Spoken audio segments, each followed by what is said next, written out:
Hey everyone, today for another vlog, and just a small reminder for myself. It's not really related to the vlog, so I actually quite enjoy making vlogs compared to like pretty much everything else. Like it feels quite effortless, and it just feels really nice to just talk. I think talking has this really nice, uh, yeah, property where it can be quite effortless compared to something like writing or other forms such as drawing. Speaking is just way more effortless and way more emotions come out, which is probably why, therapy happens through writing, right? Through speaking, right? Not writing. So yeah, I just really enjoy it because compared to other things which I kind of struggle doing these days, I don't draw much, I don't exercise much or anything. It's not like I'm doing super bad, right? It's just that this is a very low energy period for me. Speaking on the other hand has been really good. I just enjoy doing it. So just a reminder for myself. So the topic for this video is uninstalling bloatware, i.e., beliefs and patterns that just slow down your life that you were kind of inherited from society, right? So this term bloatware is something I saw from one of Vissa's vlog title. I didn't watch it, but I just really like the term. So uh, I'm not talking about a virus here, right? So comparing the human mind to a computer is kind of it has its limits, but it's also useful, I think, because I would say that my life, and I think most people around me's lives, has been one where you were literally programmed by your society to live a certain way and to believe in certain things. So, you could call the societal program a mind virus, and I think that that makes sense, right? Because most people are not really at the state of individual free thinking, being able to feel and make decisions for themselves and so on. If they just follow the societal program, so I think it makes sense, like this analogy between human and computer. But it's also quite reductive, right? Because humans are not computers. They think very differently, and they, you know, they don't how to say, they don't just look at the world in terms of computations and all that. So yeah. But here I'm not talking about a mind virus per se. It's more like habits that served you in the past that kind of slow down your life. So essentially, what I'm talking about is cleaning up, the way you think, some habits and patterns that, yeah, just aren't useful anymore. Because the thing is that when people talk about like moving forward, they pretty much always talk about adding, right? Like adding a new thing, learning a new thing, doing something better and so on. But what people never talk about is removing the old stuff that slows you down, minimizing, decluttering, and all that. And I think this trend is quite true across society in general, right? Like it's always about adding more, consuming more, to consumer society. It's never about minimizing the stuff you own. But I think in the personal life, it's also true that people don't really think about how much your own personal life is bogged down by that. So let me give actual examples so that you can see what I'm talking about. So the first one that I'm experiencing really much right now is tiredness, right? Tiredness. Um, and what is tiredness? Well, it's been quite a long exploration for me, but I think tiredness is the result of many layers of life that are not going really well. So the first one is very simply, basic human, let's say hygiene or life hygiene. So sleep quantity and sleep regularity. So having a sleep schedule on simpler terms. That's a huge one, right, that a lot of people don't do well. What is another one? Another one is physical exercise, right? It's simple, but the reasons why you might not do physical exercise might be deeper, right? So which is why I think it's a several layer problem. But on the surface level, right, not moving much, obviously it will make you more tired because humans were meant to be moving around so much, right? So because we grew up in an environment where we needed to run to get our food and get away from from predators. So obviously not moving around makes you very tired, and it's not just about exercising, by the way, it's also about just generally moving around, right? So it might be more preferable to like walk every day than to like go really hard at the gym for like 2 days a week and never do anything else. Like when it comes to moving and energy, it might be more preferable to walk consistently, I think. I think I'm not. I've never experienced it, so take this with a grain of salt. But from what I've heard and from my own experience as well, moving around is more important than intensity. But if you want, if you can go to the gym, then feel free to do it. So that's like those are like the most like basic things, and food as well, right? Like the type of food you eat, because some foods just make me fucking tired, right? Like um, just yeah, gross, really unhealthy stuff just makes you really tired. It's not clean food, all right? So these are the three basics of tiredness, and I think those are important ones to get right and should not be neglected. Like don't jump to the weird stuff if you don't have the basics right. But I think there are many other layers of tiredness that people don't really think about, and that people just kind of accumulate throughout their life and they never address. So the first thing I can see that is might not be as obvious is just this trend of worrying all the time, like constantly being anxious, worrying and thinking about the future and all that. Like that is really tiring, right? This habit of just always being in your mind, always thinking about the future, it's really tiring. And yeah, in general, just being in your mind and not in your body, because it just makes you way more active in terms of your mind. And if you wanted to think in scientific terms, the brain is quite hungry in terms of power. So it would make sense that just on just a really basic physical level, being so mentally active just leaves you drained quite a lot. Right? So just this general thing of worrying and being stressed and all that is really draining. Right? And the thing underlying that is usually, in my case at least, in my case it's trauma. So uh, I should really make a good video about trauma one day so that I can just refer to it. But I kind of talk about in my video of societal concepts to make sense of society. But when you're trauma and you're just constantly aroused all the time, not sexually aroused, but like like your system is triggered to try to keep you alive, basically. So when it's doing that all the time, it's just it's a very tiresome mode of being, right? Because it's not supposed to be a long-term type of state, right? It's supposed to be a short-term get out of the threat, and then cry or like shake because you're overwhelmed or whatever. But and then you go back to normal. That's sort of like what the trauma state is supposed to be. It's supposed to be temporary, but we get locked into it because we are very bad at expressing emotions and being in tune with our bodies because it's not socially acceptable to express those things. Okay, so yeah, just general trauma is a huge hindrance on energy, and that's something that people are not people are not really aware of. But that is one form of like uninstalling bloatware. It's being able to heal your trauma, because healing trauma is not something that you do with, well, kind of, but not really. It's more about removing more than adding, right? Although adding positive habits can definitely help to deal with the trauma. So it's kind of a depends on how you want to look at it. But it's definitely one of those things that requires slowing down and just looking at what doesn't work.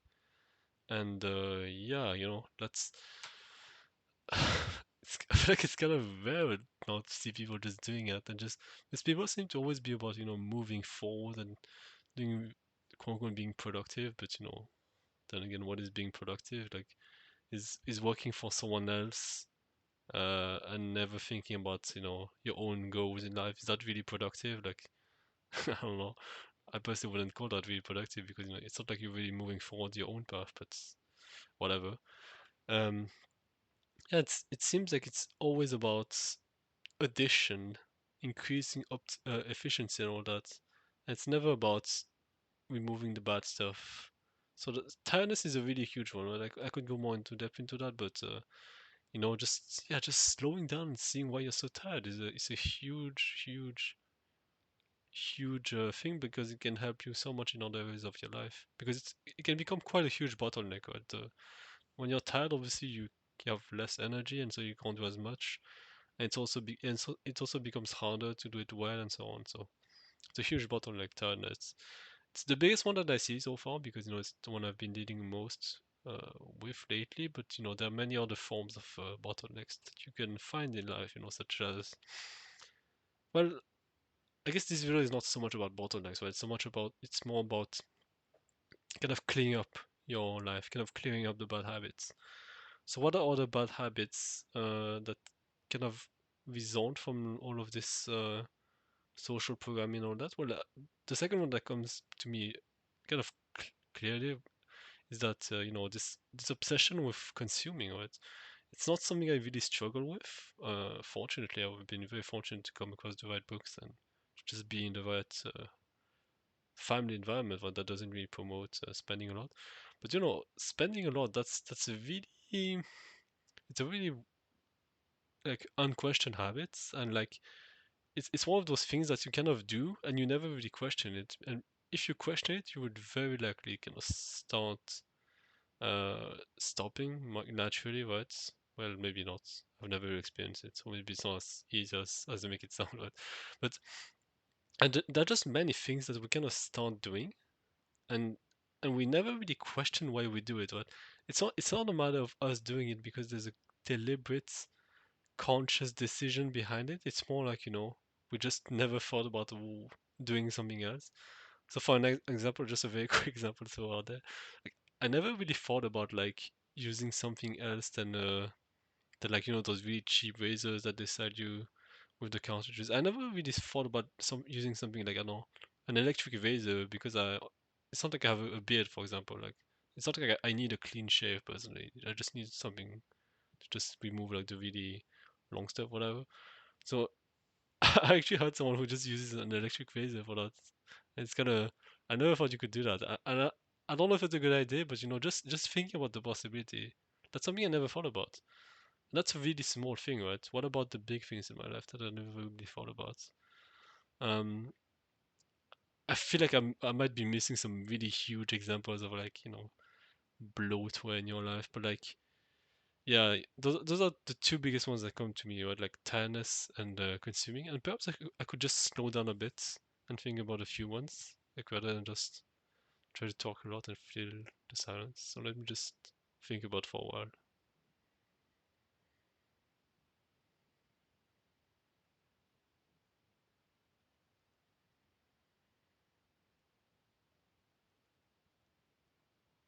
Yeah, well, it's kind of meta, but what about the tendency to rush through things, right? That we kind of get unconsciously programmed with the need to be fast and all that. Like because what you realize when you kind of sit down is that you realize that rushing through things rarely makes them go faster or go better.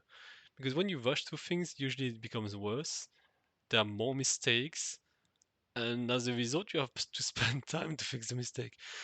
Whereas if you just took your time, not even mentioning the fact that it makes you more stressed and in the long term it makes a huge difference. But even on a purely like short-term basis, even then, it's rather unclear whether rushing through things actually makes things better.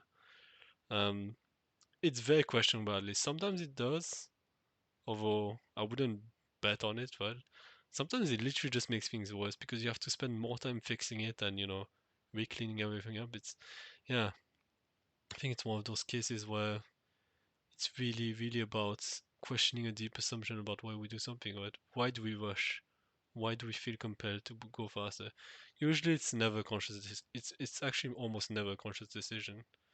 It's always like external pressure, but the pressure of society and its demands on us to go at a certain pace, or at deadlines and all that, which makes us ignore our own rhythm, makes us ignore basic things. So yeah, it's rather it's rather interesting, especially because in my current situation, what in my current life situation, I don't really have like a hard rush or like thing that I need to do before X. Not sure if I really had that in my life before, but at least at school I had deadlines and all that, uh, and I also had like deadlines for like passing my driving exam, which was quite stressful. But now that those things are behind me, I feel like I can just take life much more slowly and focus on building solid foundations, such as being in tune with my body and my emotions.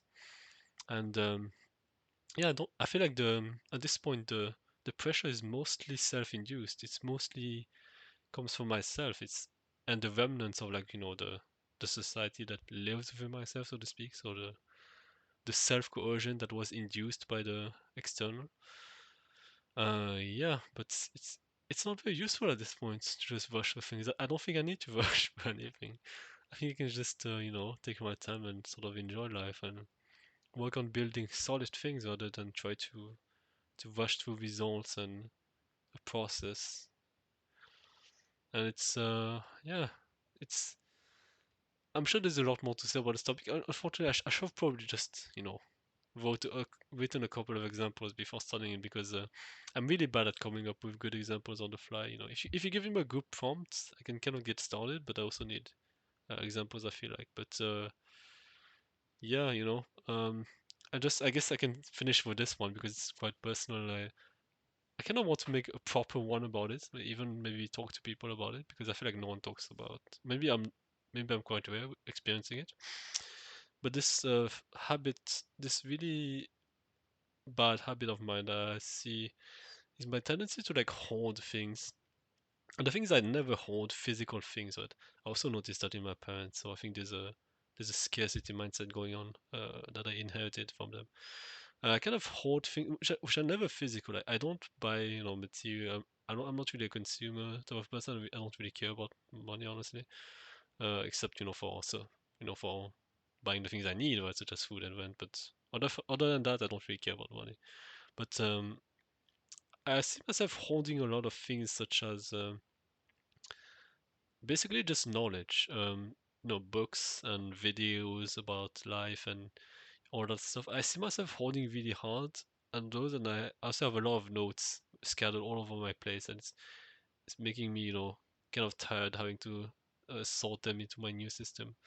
But yeah, I just see in myself this tendency to like hold knowledge basically, and it just makes me think about. I think it's the reason why I inherited or maybe started this maybe why this habit started.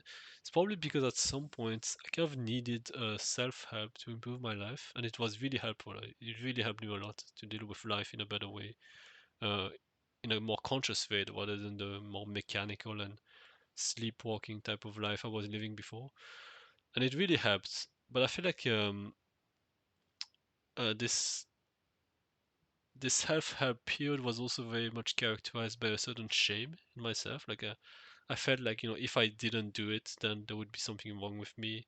That I turned to self-help because I feel like there's something wrong with me and that I need to fix myself, right? So I talk about that in the Tribe of Self-Improvement vlog. Um, how the people who turn to self-help tend to be very ashamed of themselves, and at least that was my case. Maybe I'm just projecting.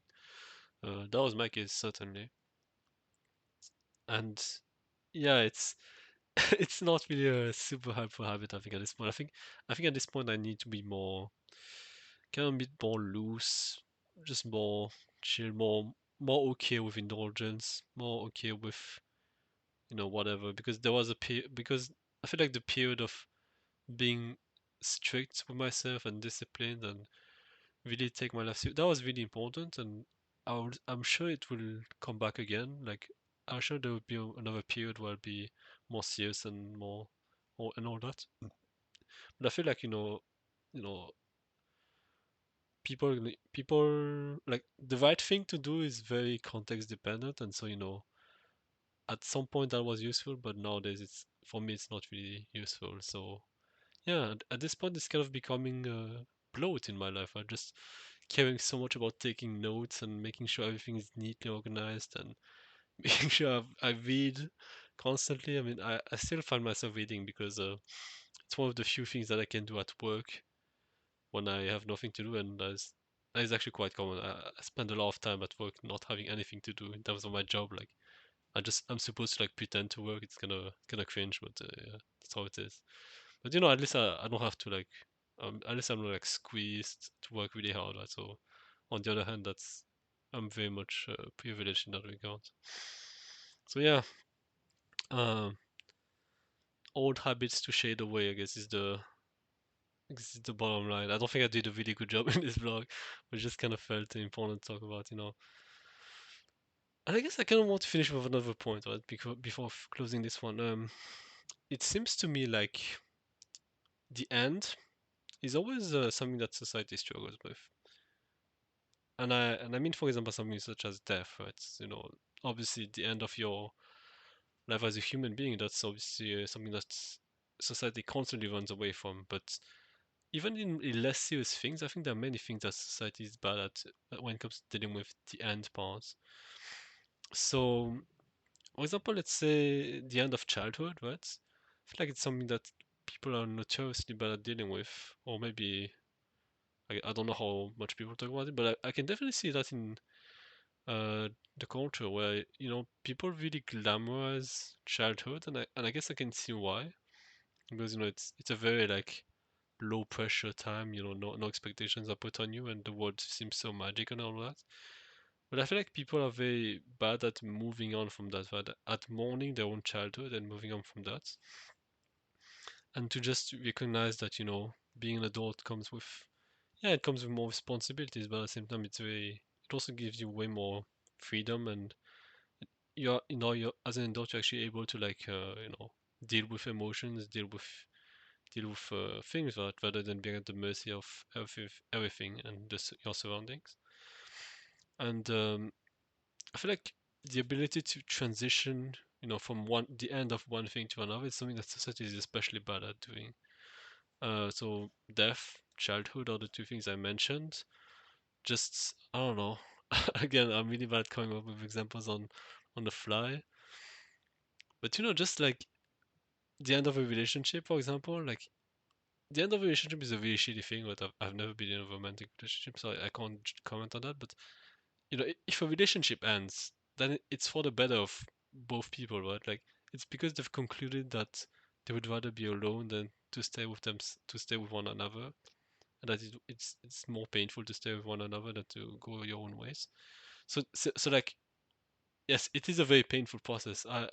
I'm sure I wouldn't be so confident if I really experienced it, but at the same time, there's something very important about the end, right? That it is the beginning of something new, perhaps even better. Perhaps that old relationship was the the important lesson you would have for the next relationship. So I feel like society is just very bad at dealing with the negative part of life. By negative, I don't mean bad. I mean like the removing, deconstruction, right? Shedding away the bad stuff, right? Because when you look at it, for example, I don't really study the tower much, but I know I've kind of taken a look at all the counts and like the general journey you go through them, and there are many of them that are about the negative, right? So d- shedding away bad stuff, such as death. There's a count literally disturbed death. There's also the Tower of Grey, which is from what I understand, it kind of represents chaos and yeah, the end of something that used to be stable. Right? The tower is very stable, obviously. The Tower of Grace represents kind of the end of that. Or let me think. I guess the Hermit is kind of in that vein, but the Hermit's about isolating yourself from people and finding finding yourself or finding truth, something similar. So it's kind of in that vein, right? And there are many cards in the tower which are about those experiences of shedding away, and I feel like that's, or I guess another one I can think of is the Hanged Man, which is about sort of uh, from what I've understood, it's about sort of your life turning upside down, right? But which in a way, is kind of a blessing because now you can see it in with fresh eyes, right? When everything is turned upside down, then suddenly things look very fresh and you can kind of get new insights about your life which you couldn't have before. And so all of these like uh what's on one hand you could call, yeah, those are bad events. On the other hand, they're often the foundations for something new. That is a very common theme I find in the Tao, which you don't really hear about in society, right? It always seems to be about like prolonging a good state and not realizing that there are like cycles in life of cycles of like low and high energy, or like cycles of yeah, just things that end. But when something ends, then there can also be something new that can emerge, and I feel like society doesn't really seem to acknowledge that. This the importance of of the end of something, of being able to do it in a and accept it in a graceful manner and to move on. So yeah, that was that was the thing I had to say in my very this very messy vlog. So thank you for listening, and I'll see you next time.